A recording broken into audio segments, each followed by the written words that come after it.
અમદાવાદની ઘી કાંટા મેટ્રો કોર્ટમાં હાઈ વોલ્ટેજ ડ્રામા જોવા મળ્યો।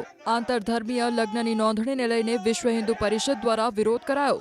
હાઈકોર્ટના આદેશ બાદ એક મુસ્લિમ યુવક અને હિન્દુ યુવતી સ્પેશિયલ મેરેજ એક્ટ હેઠળ લગ્ન નોંધણી કરાવવા પહોંચવાના હતા, પરંતુ તે પહેલા જ વિશ્વ હિન્દુ પરિષદના કાર્યકરો મોટી સંખ્યામાં કોર્ટ પરિસરમાં ઉમટી પડ્યા હતા। પરિસ્થિતિની ગંભીરતા જોતા કોર્ટમાં ચુસ્ત પોલીસ બંદોબસ્ત ગોઠવી દેવામાં આવ્યો હતો। મહત્વનું છે કે ગુજરાત હાઈકોર્ટે આ લગ્ન માટે મંજૂરી આપી હતી અને યુવતીના નામે 3 લાખ રૂપિયા જમા કરાવવાનો પણ હુકમ કરવામાં આવ્યો હતો।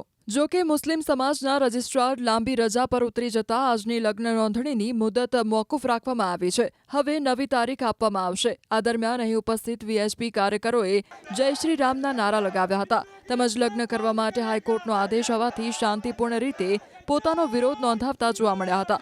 જો કે બપોરે ઇન્ચાર્જ રજિસ્ટ્રારે લગ્ન નોંધણી મોકૂફ રાખવાનો નિર્ણય કરતા વિશ્વ હિન્દુ પરિષદના કાર્યકરો પણ રવાના થઈ ગયા હતા। બીજી તરફ વીએચપીએ આક્ષેપ કર્યો છે કે રજિસ્ટ્રાર જાણી જોઈને રજા પર ઉતરી ગયા છે અને તેમની તાત્કાલિક બદલી કરવાની માંગણી પણ ઉચ્ચારવામાં આવી છે। હાઈકોર્ટના આદેશ છતાં વહીવટી કારણોસર લગ્ન નોંધણી અટકી પડતા હવે નવી તારીખે શું થશે તેના પર સૌની નજર છે।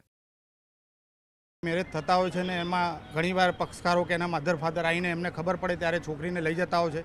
ખરેખર હકીકત એવી છે કે અમદાવાદમાં જ્યારે સ્પેશિયલ એક્ટ થાય, જ્યારે હિન્દુ મુસ્લિમ હિન્દુ ક્રિશ્ચનનું હોય ત્યારે અહીંયા રજિસ્ટ્રેશન થતું હોય છે, પણ ક્યાંક ને ક્યાંક અહીંયા જે અધિકારી છે એના ઉપર પણ આક્ષેપ થતા આવ્યા છે કે અમુક જ કિસ્સામાં ઘરવાળાને જાણ નથી થતી અને ક્યાંક ને ક્યાંક આપણી છોકરીઓ ક્યાંક સાચે હકીકતે એની જોડે લગ્ન કરવા માંગે છે કે એને કોઈ ફોસલાવીને કંઈ લઈ ગયા છે, એની પણ તપાસ થવી જોઈએ। આજે જે કાફલો જોવામાં આવે છે, આજ દિન સુધી અમે આ કોર્ટમાં આટલો કાફલો જોયો નથી, એટલે ક્યાંક ને ક્યાંક સમાન ન્યાયનો સિદ્ધાંત છે, એટલે દરેક કિસ્સામાં આવું થવું જોઈએ। જ્યારે હિન્દુ છોકરી હોય ત્યારે પણ આવું થવું જોઈએ અને આવનારા સમયમાં અટકે, કારણ કે અહીંયા મારામારી પણ થઈ છે, તલવારો પણ નીકળીને અહીંયા છોકરીઓ લઈ જવામાં આવે છે, એના કિસ્સા અહીંયા જોયા છે અમે, અને આ મહિનામાં ત્રીજો બનાવ છે, એટલે ક્યાંક ને ક્યાંક સરકારે આમાં ધ્યાન દોરવું જોઈએ કે ક્યાંક ખોટી રીતે ખોટી વાતો કઈ ખોટી લલચાવી છોકરીને ગુમરાહ કરીને જો આ લગ્ન થતા હોય તો એને તાત્કાલિક ધોરણે અટકાવવા જોઈએ। અહીંયા લાવવામાં આવી છે તેના લગ્ન મુસ્લિમ જોડે આ જિલ્લા રજિસ્ટર કરાવવામાં માંગે છે। અગાઉ બી આ જિલ્લા રજિસ્ટર સામે અનેક ફરિયાદ થઈ ગઈ, તે છતાં એની સામે કોઈ કાયદાકીય પગલાં લેવામાં આવતા નથી,